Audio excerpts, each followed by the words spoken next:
Hi, Dan here. Hope you're doing really well. I got a really great question about splitting up practice time if you've got 1 hour. Now, there's so many different ways to approach this, and I just want to give you a few ideas to see if that might help you in your practice. So the first thing to do, I think, is to just decide how much time that you actually have.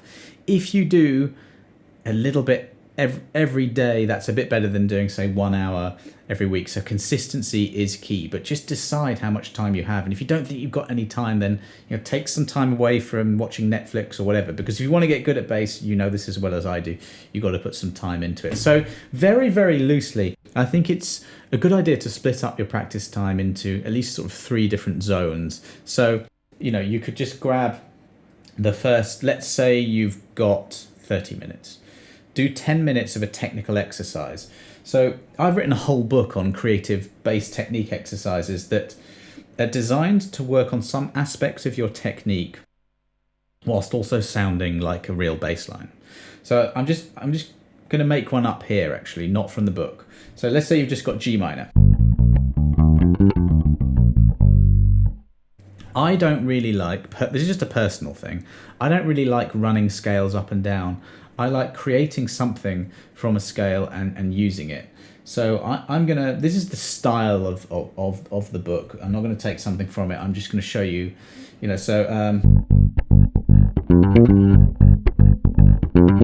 I would also do this with a metronome after I figure out what it is I'm doing. So this initial part of the practice, I think, should be a technique thing. Make it something that you're working on technique-wise, and why not introduce a drum beat or a metronome to then work on timing as well. So I'm going G, 3rd fret of the E string. That's the speed I'm going. 3, 4. Putting a ghost note in at the end. I'll do it slowly. As soon as I'm finishing that note, I'm hammering on from frets 3 to 5 on the D string, playing 3rd fret of the G string, and then returning to 5 on the D string. I'm doing a ghost note before I do the hammer on.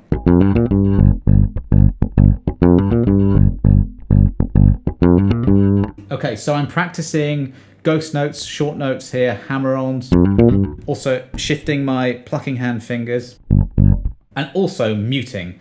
Don't know if you can see this, but my hand is sort of almost holding the strings. I don't want any extraneous noises. Doing a little bit of floating thumb here, just to mute a bit when I move. Okay, now, in a G minor scale, the 4 chord and the 5 chord, that's C and D, are both minor. So that means I can do exactly the same shape as this, shifting to the 8th fret. And 10th fret, D minor.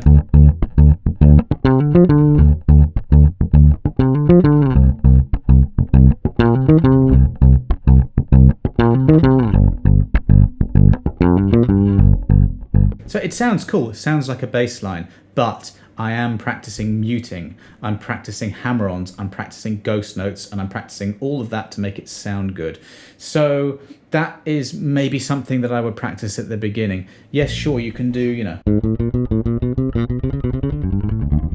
those kind of technical exercises, you might have a few of those. You could do those, and they're very, very valid. And maybe you're not using your little finger very much, so run those up and down. Perfect, they're absolutely fine. I really like the sort of more musical sounding exercises, which is why I wrote that book. So I would recommend, if you had half an hour, maybe you do 10 minutes on something that's really tricky for you, a technical issue that you have.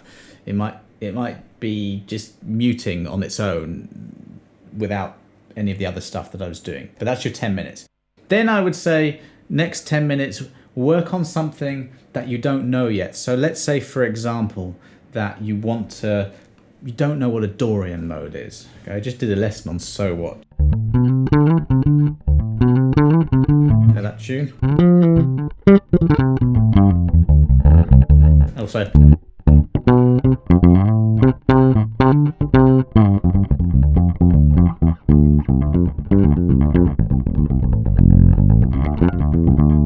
Okay, that's the Dorian mode. But let's say You don't know the Dorian mode, and it's a sound that you want to incorporate into your playing. Then you go, right, the next 10 minutes, this is like a little bit of study time for me. Get a video on the Dorian mode, see what the patterns are. I'll show you just this right now. Frets 10, 12 on the E string, and then 8, 10, 12 on the A string, and then 9, 10, 12 on the D and the G. So the next 10 minutes of your practice might just be playing that, and as you go, just figure out the intervals, You've got a root, major second, flat third, fourth, fifth, perfect fourth, fifth, major sixth. You'll explore in this little bit. You're no metronome, no nothing. You're learning something that you don't know, okay? Again, this is just a suggestion. I could probably give you like 10 different practice routines. But with this idea being the same, where you're working on a technical thing, now we're working on something we don't know.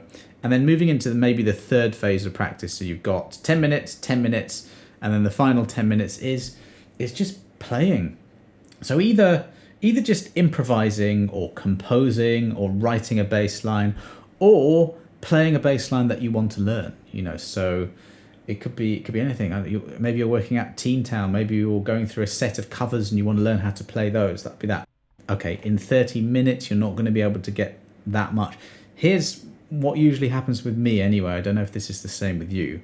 I might have half an hour for practice, but I very rarely just do half an hour unless I've got something to do after that half an hour. I tend to go down a rabbit hole and do more because what I'm doing sparks a creative sort of passion in me and I want to keep playing, and hopefully that will happen with you as well. It certainly happens. The more that you work on your technique and flying around the bass becomes easier, and the more that you learn theory and fretboard knowledge and groove and all those other cool things, the more you just sound better. When that happens, you want to play more. So that happens the more you play. That's why consistency is key. So that's a few initial thoughts on what to do if you've got half an hour or 1 hour. If you've got longer, you can use the same principle, just do whatever it is you're doing for longer.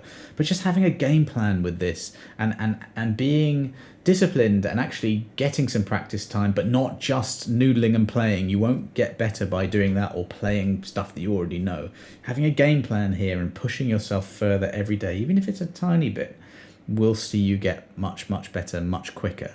So, I hope you can stick to that, and just let me know what you're practicing. Do subscribe to this channel. That one of the things about this channel is I want to give you lots of ideas of things to practice and how to improvise so you can make your own stuff up, exactly like I did at the beginning with that G minor.